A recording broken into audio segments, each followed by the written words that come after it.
अलग अलग तरह की नाव को देखो। कुछ नाव में मोटर लगी होती है, बिल्कुल मोटर घुमाने के लिए डीजल पंप वगैरह लगा रहता है।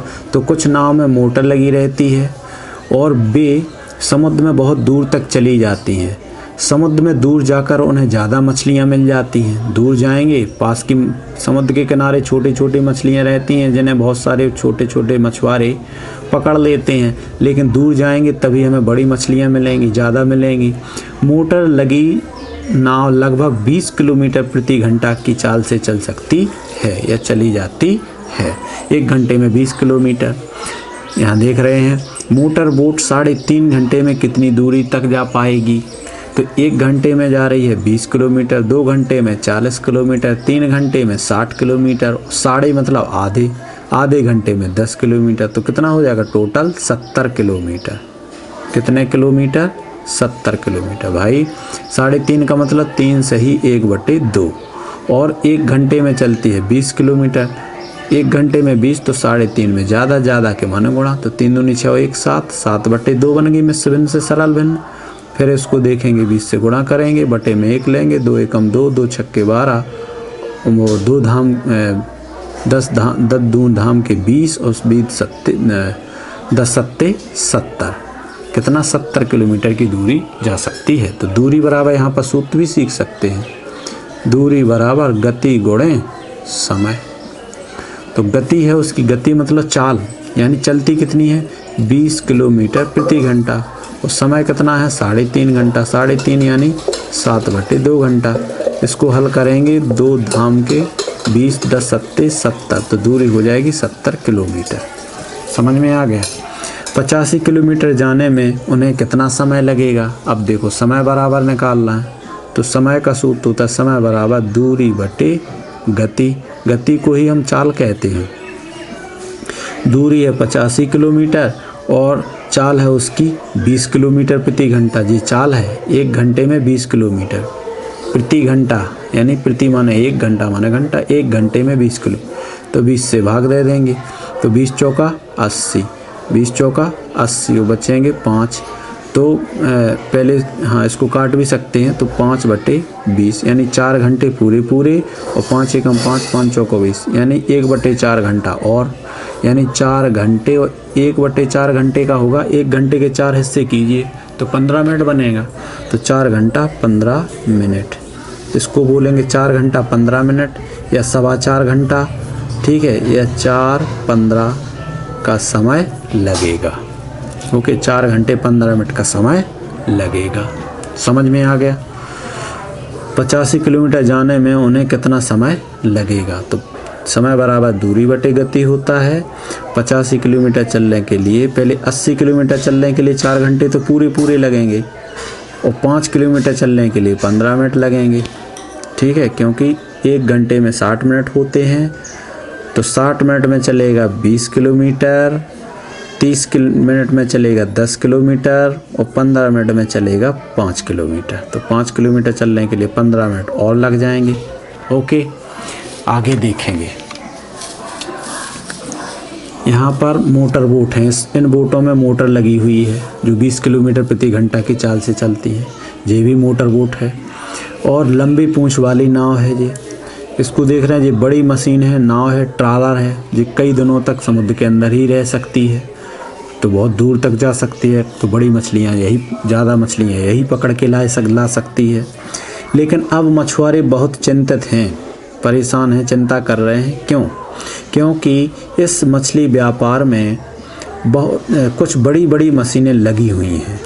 नावें आ गई हैं, बड़ी मशीनें लगी हुई नावें। ऐसी नाव जिनमें बड़ी मशीनें लगी हैं, वे समुद्र में बहुत दूर तक एवं गहरे पानी में बड़े जाल डालते हैं। बहुत दूर तक जाकर गहरे पानी में बड़े जाल डालते हैं।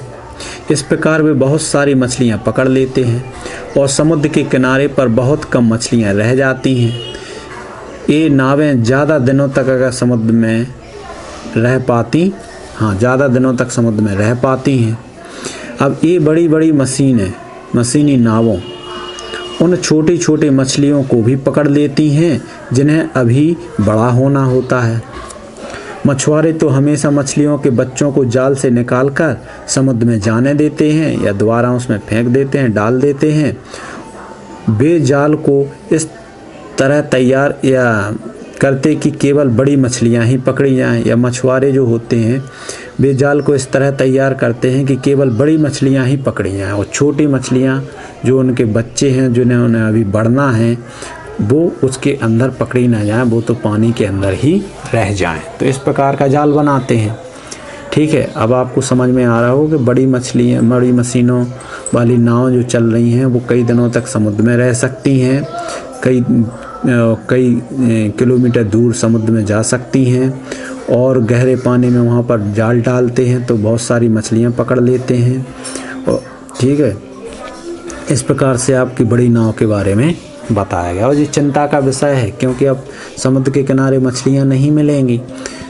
ठीक है, और छोटी मछलियाँ भी वे लोग पकड़ लेते हैं, लेकिन मछुआरे तो क्या है, छोटी मछलियाँ या बच्चों को छोड़ देते हैं ताकि वो आगे और बढ़ सकें। आगे देखेंगे इसके सैकड़ों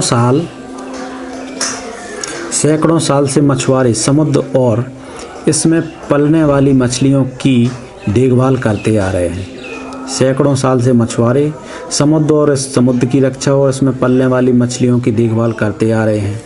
वे समुद्र से बहुत थोड़ी मछलियां ही खाने और बेचने के लिए निकालते हैं। उनका कहना है कि अगर मशीनी नावों द्वारा रोज़ हज़ारों किलोग्राम मछलियां समुद्र से निकाली जाएंगी तो वह दिन दूर नहीं जब एक भी मछली समुद्र में नहीं बचेगी। सही बात है, क्योंकि जाल भी हैं, कई दिनों तक मछलियां कितना जल्दी विकसित कर सकती हैं, बढ़ सकती हैं, लेकिन वह दिन दूर नहीं कि जब मछलियां नहीं बचेंगी। कारण बड़ी बड़ी मशीन वाली नाव उसमें चल रही हैं, वो हज़ारों किलो मछलियां एक साथ निकाल के लाते हैं, तो इससे समुद्र के अंदर की मछलियां ख़त्म होने की संभावना है। नदियां और समुद्र में मछलियों पर बढ़ते हुए खतरे पर रिपोर्ट लिखना है। अब आपको कम से कम 10 लाइन की या 5 लाइन की या 3 लाइन की आपको रिपोर्ट लिखना है कि आजकल समुद्र में जो मछलियां हैं उनका जल ही जीवन है, उनके बिना वो नहीं रह सकती हैं, और जो जितनी बड़ी मछली होगी वो उतने गहरे पानी में रहेगी, समुद्र थल से उतने दूर रहेगी।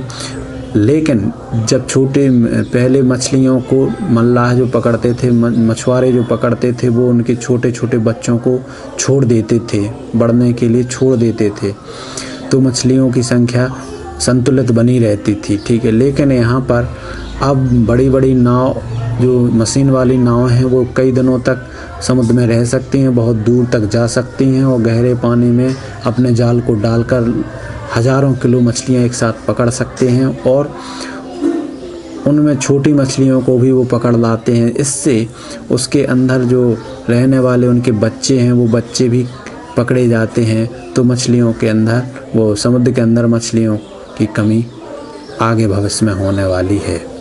अतः हमें मछलियों के बच्चों को और मछलियों के बच्चों को छोड़ देना चाहिए और बड़ी मशीन वाली नाव का प्रयोग कम से कम करना चाहिए। किस नाव में कितना आता है? देखें, लट्ठे की नाव एक चक्कर में लगभग 20 किलोग्राम मछलियाँ लाती है, लेकिन कुछ और तरह की नावें इसमें ज़्यादा मछलियाँ ला सकती है, जैसे कि तालिका में दिखाया गया है। तालिका में हर नाव की चाल को भी दिखाया गया है ताकि यह पता चल सके कि हर नाव 1 घंटे में कितनी दूरी जा सकती है, और तालिका को देखो और पता करो। अब क्वेश्चन देने हैं। हर तरह की नाव 7 चक्कर में कुल कितनी मछलियाँ लाएगी? तो सब नाव के लिए है। लट्ठे की नाव 7 चक्कर में, तो 7 का गुणा करेंगे, 7 कितना लाएगी? 20 सत्ते 140 kg। इसमें भी 7 का गुणा करेंगे, 7 छंग 42, 4200 किलो। इसके में भी 7 चक्कर की मोटर बोट का निकालेंगे, 7 अट्ठे 56, 5600 किलो। और बड़ी मशीन वाली नाव में 7 का गुणा करेंगे, 7 छंग 42 यानी 42,000 किलो, 42 क्विंटल, 42,000 किलो मछली 7 चक्कर में ला सकती है। पहले का प्रश्न का उत्तर हो गया, हर तरह की नाव 7 चक्कर में कुल कितनी मछलियाँ लाएंगी। ठीक है, ये इतनी लाएगी इतनी। अब मोटर बोट 6 घंटे में कितनी दूरी जा सकती है? तो यहाँ देखें मोटर बोट ये है और इसकी चाल पे जाना है, ये है 20 किलोमीटर प्रति घंटा, यानी एक प्रति माने एक घंटे में 20 किलोमीटर चलती है। तो 6 घंटे में पूछ रहा, देखो यहाँ शब्द 6 दिया तो गुणा 6 का करेंगे तो दूरी बराबर गति गुणे समय, तो 20 छक्का 120 किलोमीटर जा सकती है। अगर लंबी पूंछ की नाव को 60 किलोमीटर जाना पड़े तो कितना समय लगेगा? लंबी पूंछ वाली नाव ये है, 12 किलोमीटर प्रति घंटा चलती है और 60 किलोमीटर जाना है, तो समय पूछ रहा है। तो समय का सूत्र होता है समय बराबर दूरी बटे गति या चाल। तो दूरी तो है आपकी 60 किलोमीटर जाना है, तो 60 और चाल आपकी 12 किलोमीटर प्रति घंटा है, तो 12 पंचे 60, 5 घंटे का समय लगेगा। अगर लंबी पूंछ की नाव को 60 किलोमीटर जाना पड़े तो वह 12 किलोमीटर प्रति घंटा की चाल से या गति से 5 घंटे में पहुंच पाएगी। 60 किलोमीटर 5 घंटे में चल पाएगी। ओके, आगे देखते हैं। कुछ बड़ी बड़ी संख्याएं।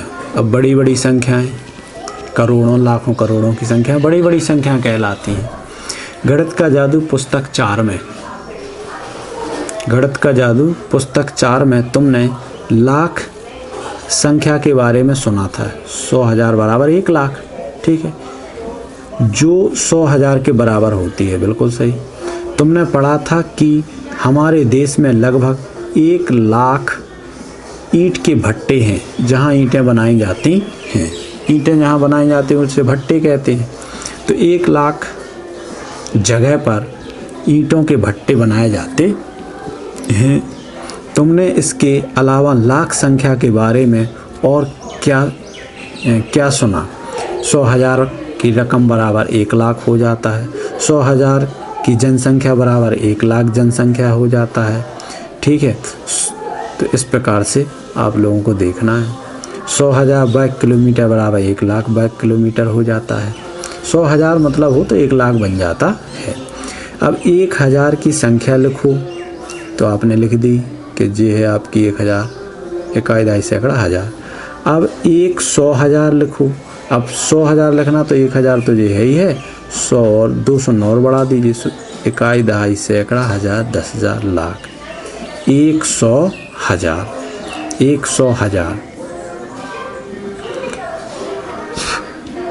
तो 1 लाख की संख्या में अब कितने शून्य होंगे?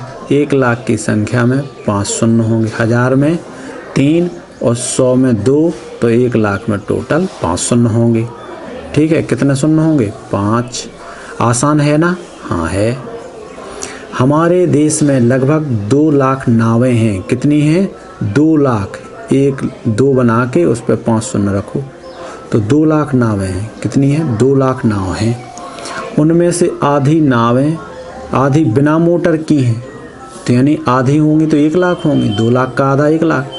और मोटर बोटों की संख्या कितनी होगी? लिखो, मोटर बोट बिना मोटर की 1 लाख, तो मोटर बोटों की भी 1 लाख, तो कितनी होंगी? 1 लाख। 1 लाख बिना मोटर की बोट और 1 motor boat. 1 lakh motor boat वाली होंगी, मतलब 1 लाख नाव मोटर बोट होंगी। ऐसी बोट जिनमें मोटर लगी है। मोटर माने इंजन, जो आपको आगे बढ़ाता है, घुमाता है। मोटर बोटों में से लगभग 1/4 बड़ी मशीनी नौकाएं हैं। बड़ी मशीनें जिनको कई दिनों तक समुद्र के अंदर रह सकते हैं, दूर चले जाते हैं, जिनकी गति या चाल तेज होती है, जो बहुत सारी मछलियां पकड़ कर लाती हैं। तो मोटर बोट में लगभग 1/4 बड़ी मशीन नौकाएं हैं। तो मोटर बोट में है 1 लाख, तो 1/4 मतलब 1 लाख का 1/4 यानी 25,000। 100,000 का चौथा यानी 25,000 मशीनें बड़ी मशीन वाली नौकाएं हैं। ठीक है, 1/4 मतलब 1 लाख का 1/4 25,000। अब मशीनी नौकाएं कितनी हज़ार हैं? तो 25,000 निकाल दिया। कोशिश करो और बिना लिखे पता करो। भाई 1 लाख का चौथा हिस्सा 25,000 होता है, तो बड़ी मशीन वाली नौकाएं 25,000 हैं। कोशिश कर ली। आगे देखें। शायद तुम सोच रहे होगे कि आखिर कितने लोग हैं जिनकी ज़िंदगी मछलियों से जुड़ी हुई है। समुद्र के किनारे पर रहने वाले लोग 90% मछलियों से के धंधे पर, मछलियों से उनकी खेती जुड़ी हुई है। कुल मिलाकर लगभग 100 लाख मछुआरे, कितने 100 लाख मछुआरे हैं जो मछली पकड़ते हैं। 100 लाख मतलब 1 करोड़। 100 लाख 100 लाख, देखो 100,000 यानी 1 लाख, 100 लाख यानी 1 करोड़। क्यों? तो इतनी जो आपकी 2 लाख बोट मोटर हैं, तो एक बोट आपकी लगभग 50 आदमियों को भरण पोषण या खाना पीना के लिए मछली पकड़वाती है। तो 50, तो एक बोट पर 50, तो अपने लगभग 200 मतलब 2 लाख पर 2 लाख बोटों पर 100 लाख यानी 1 करोड़ मछुआरे उस मछली पर क्या हैं, आश्रित हैं, निर्भर हैं। कुल मिलाकर लगभग 100 करोड़ मछुआरे हैं जो मछली पकड़ते हैं, उन्हें साफ करके बेचते हैं, जालों और नावों को बनाते हैं, ठीक करते हैं। 100 करोड़ यानी 100 लाख यानी 1 करोड़, क्या माना जाएगा, 1 करोड़। यदि आदि इस बड़ी संख्या 100 लाख को लिए हमारे पास नाम है 1 करोड़। देखो यहाँ पर ये तो हो गया 1000, और 1000 में जो 2 शून्य जोड़ दिए सो 100 लाख, 100,000 यानी 1 लाख, और फिर इसमें 2 शून्य और जोड़ दिए तो क्या बन जाएंगे 100 लाख। 100 लाख यानी 1 करोड़। ठीक है, इसके लिए 1 करोड़। तो 1 करोड़ में कितने शून्य हैं आपके देख रहे हैं, यहाँ पर आपके 7 शून्य है। ठीक है, अब पूछेगा आगे, तुमने करोड़ के बारे में कहाँ सुना, यह किसके लिए उपयोग में आता है। करोड़ का जब आपका बजट पेश होता है या किसी को धनराशि दी, मतलब सरकार किसी को धनराशि देती है, किसानों को देती है, किसी विभाग को देती है, तो वहाँ पर 100 करोड़ यानी करोड़ के बारे में चर्चा चलती है। तुमने करोड़ के बारे में कहाँ सुना, यह किसके लिए उपयोग में आता है। यह राशि यानी मुद्रा, धन के लिए उपयोग में आता है, और जनसंख्या के लिए 130 करोड़, जैसे हमारे भारत की जनसंख्या लगभग 130 करोड़ है, तो जनसंख्या के लिए आता है। जनसंख्या, जन माने लोग, संख्या माने गिनती, लोगों की गिनती के लिए आता है। भारत देश की किसी देश की जनसंख्या के लिए आता है करोड़ गिनने के लिए। मुद्रा यानी रुपया पैसा का हिसाब के लिए आपका 100 करोड़ आता है। ठीक है, और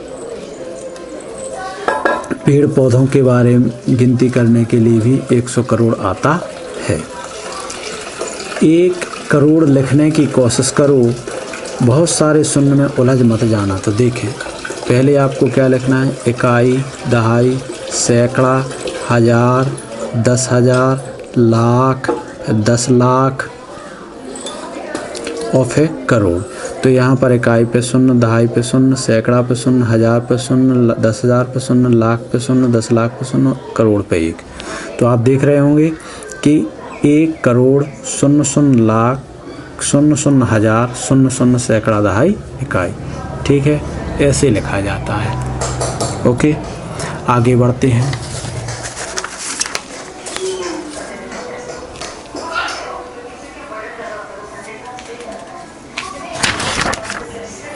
अब देखते हैं अगला पार्ट आ रहा है, इसका अगला भाग है मछली बाजार।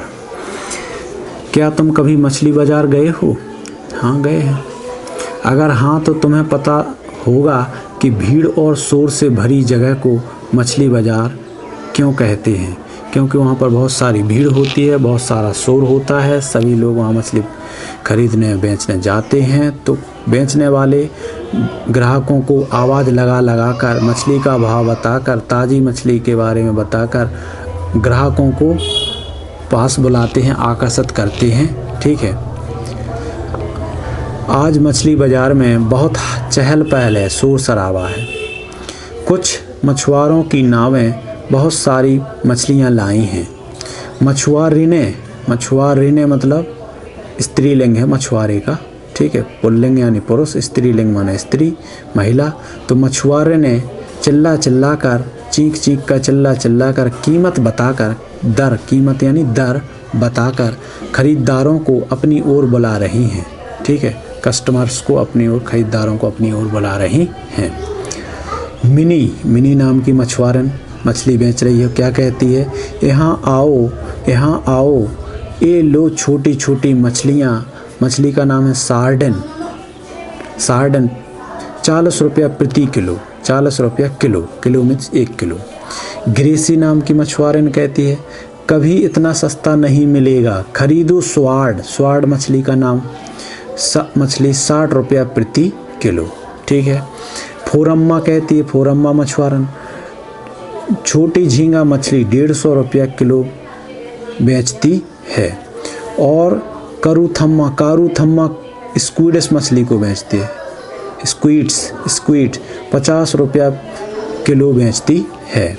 देखो, अब सभी मछुआरन के बारे भाव में देख लिया। अब देखो, फाजिला कठिनाई से ही इस बड़ी मछली को, किंग फिश को उठा पा रही है। किंग फिश माने, किंग मीन्स राजा और फिश माने मछली, मछलियों का राजा यानी बड़ी मछली। तो इसमें देख रहे हैं इस मछुआरन का नाम है फाजिला। तो फाजिला कठिनाई से ही इस बड़ी मछली किंग फिश को उठा पा रही है। वह कहती है यह मछली 8 किलोग्राम की होगी, मैं इसे पूरे 1200 रुपये में बेचूंगी। 8 किलोग्राम की मछली 1200 में बेचेगी, यानी 150 रुपया किलो। भाई 150 की 1 किलो, ठीक है, तो 300 की हो जाएगी 2 किलो। तो 8 किलो बेचना है तो 1200 की बिक जाएगी। ठीक है, देख लिया आपने किंग फिश को। अब अभ्यास का समय है। फाजिला ने बड़ी मछली किंग फिश को कितने रुपया प्रति किलो में बेचा? 1200 की बेचना है और कितनी है वो? 8 किलो की है। तो इसका प्रति किलो देखो, ये है कीमत और ये है किलो, तो इतने रुपया प्रति किलो आ जाएगा। इसका भाग दे देंगे। 1 किलो अगर भाग निकालना है, 1 किलो की कीमत निकालनी है तो कीमत में 8 का भाग दे दीजिए, तो 1 किलो की कीमत निकल आएगी। तो 8 एकम 8, 8 एकम 8 बचे 4, तो हो जाएंगे 40, 8 पंचे 40 और 0 का 0, यानी 150 रुपया प्रति किलो। इसको आप ऐसे भी दे सकते थे, 8 का भाग 1200 में देना पड़ेगा। 8 एकम 8 बचेंगे 4, अंक उतारेंगे 0 का, 40 हो जाएगा। 8 पंचे 40, 0। अब अंक उतारा 0 का, फिर भी भाग नहीं गया तो भाग नाष्टम बिंदी। इस प्रकार के सवाल नवोदय में आते हैं। तो 150 रुपया प्रति किलो, 150 रुपया प्रति किलो, तो कितना हो गया? 150 रुपया प्रति किलोग्राम। ओके, आज फ्लोरम्मा 10 किलोग्राम झींगा मछली बेच चुकी है। 1 किलोग्राम झींगा मछली 150 रुपये की। ठीक है, 1 किलोग्राम झींगा मछली 150 रुपये की, 10 किलोग्राम बेचे हैं तो उसके लिए कितने पैसे मिल चुके हों? देखो, चूँकि 1 किलोग्राम 150 रुपये की, तो 10 किलोग्राम ज़्यादा के माने गुणा, तो क्या है? 150 धाम के 1500 रुपये की बेच चुकी है। अब ग्रेसी ने 6 किलोग्राम स्क्वाड फिश बेची और मिनी ने ग्रेसी जितने ही पैसे कमाए। पहले ग्रेसी ने 6 किलोग्राम स्क्वाड फिश, तो 1 किलोग्राम स्क्वाड फिश कितने की आ रही थी? ये आ रही थी आपकी, ये स्वाड फिश 60 रुपया की 1 किलो आ रही थी। तो 6 किलो कितने की आएगी? ज़्यादा के माने गुणा, तो 60 रुपये की 1 किलो, तो 6 किलो आएगी। 6 छंग 36, 360 रुपये की। 360 रुपये की ग्रेसी ने मछली बेची, स्वाड फिश बेची। उसके बाद मिनी ने ग्रेसी जितने ही पैसे कमाए, अब मिनी ने भी पैसे कमाए 360। ग्रेसी ने 6 किलो स्वाड फिश बेच के 360 कमाए, लेकिन ग्रेसी ने 6 किलोग्राम बेचकर, स्वाड फिश बेचकर 360 रुपये कमाए, और उतना ही ग्रेसी ने ग्रेसी जितने ही पैसे कमाए किसने? मिनी ने। मिनी ने 40 रुपये प्रति किलोग्राम के हिसाब से कमाए। तो जे रुपया किसने कमाए हैं? इतने ही रुपये कमाए हैं मिनी ने। 360 रुपये कमाए हैं मछली बेच के किसने? मिनी ने। अब मिनी ने कितना क्या बेचा होगा ये बताना है। कमाए हैं मिनी ने कितने किलोग्राम सार्डिन बेची। अब सार्डिन तो 40 रुपये किलो के हिसाब से बेच रही थी। सार्डिन कितने? 40 रुपये किलो के हिसाब से बेच रही थी। तो सार्डिन का अब भाग लगाना है। तो देखो 360 रुपये मिनी ने भी कमाए और 40 रुपये किलो की दर से कमाए। तो इसको ऐसे भी लगा सकते हैं कि 1 किलो की वो कितने किलो बेचे। ठीक है, तो कितने किलो के लिए आपको 1 किलो का भाव है 40 रुपये प्रति किलो। तो आप भाग दे देंगे तो कितना? 4 9 36 यानी 9 किलोग्राम क्या बेचा? सार्डिन मछली बेची। ठीक है, 9 किलोग्राम सार्डिन मछली बेची होगी 40 के भाव में, तभी उसके 360 रुपया मिनी के बने जो ग्रेसी के बराबर हैं। ठीक है, फिर से समझें इसको। ग्रेसी ने 6 किलोग्राम स्वार्ड फिश बेची तो 6 किलोग्राम 60 रुपये प्रति किलो के हिसाब से 360 रुपये की हुई। और मिनी ने ग्रेसी जितने ही पैसे कमाए तो 360 किसने कमाए? मिनी ने भी कमाए। और मिनी ने कितने किलोग्राम सार्डिन बेची? तो 1 किलोग्राम सार्डिन 40 रुपये की है। 360 कमाने के लिए 9 किलो बेचनी पड़ेगी। ठीक है, चूंकि से भी लगा सकते हैं एक नियम से कि चूंकि 40 रुपये की मछली बेची 1 किलो, 40 रुपये में 1 किलो बेची, इसलिए 1 रुपये में कम बेचेगी। कम के माना भाग तो 1/40, इसलिए जब 360 रुपये की कितनी बेची होगी तो 360 का इसमें ऊपर गुणा हो जाएगा। 0 से 0, 4 एकम 4, 4 9 36 यानी 9 किलोग्राम मछली बेची। ठीक है, मैं आशा करता हूँ कि आपको समझ में आ गया होगा। आगे देखें, क्वेश्चन नंबर 4 में आप देख रहे होंगे बशीर के पास 100 रुपये हैं। उसने 1/4 पैसे उस स्क्विड पर खर्च किए। 1/4 मतलब 100 का 1/4 यानी 25 रुपये। अरे ऐसे भी लगा सकते हैं 100 का 1/4 यानी 1/4, 4 एकम 4, 4 25 100 यानी 25 रुपया। किस पे लगा दिए उसने? स्क्विड फिश पे। स्क्विड इतने रुपए 25 रुपये की स्क्विड फिश पर खर्च किए और 3/4 पैसे झींगा मछली पे खर्च किए। अब 3/4 माने देखो 1/4 इस पे निपट गया, अब उसके पास 3/4 ही तो बचा। 3/4 मतलब 100 का 3/4, 25 बार गया, 25 थी 75 यानी 75 रुपये के क्या खरीदे उसने? झींगा मछली खरीदी। 75 रुपये की झींगा मछली खरीदी। अब देखो उसने कितने किलोग्राम स्क्विड खरीदी? कितने किलोग्राम? स्क्विड मछली तो आपकी आ रही है यहाँ पर देखें, ये है सार्डिन, ये है स्वार्ड और ये है 50 रुपये प्रति किलोग्राम से है स्क्विड। तो 25 रुपये की खरीदी है मात्र उसने, तो आधा किलोग्राम। भाई 25 रुपये की स्क्विड खरीदी थी और 50 रुपये किलो है तो आधा किलो। उसने कितने किलोग्राम स्क्विड खरीदी? 0.5 kg या 1/2 kg या आधा किलोग्राम। आधा किलोग्राम उसने मछली स्क्विड मछली पे खर्च किया। अब उसने कितने किलोग्राम झींगा मछली खरीदी? तो झींगा मछली तो 150 रुपया किलोग्राम है। ये आप देख रहे हैं 150 रुपया की 1 किलो है, तो 75 रुपये में तो आधा किलो आएगी। 75 दूनी 150 होता है, तो उसने कितनी? आधा किलो यानी 0.5 kg या 1/2 kg या आधा kg या 500 ग्राम, क्योंकि 1 किलो में 1000 ग्राम तो आधा किलो में 500 ग्राम। तो उसने कितने किलोग्राम झींगा मछली खरीदी? आधा किलोग्राम झींगा मछली खरीदी। अब तेज़ी से बोलने की कोशिश करो। अब मछली बाजार है, तेज़ी से बोलने की कोशिश कर रहा है, कह रहा है जरा देखो नीचे लिखी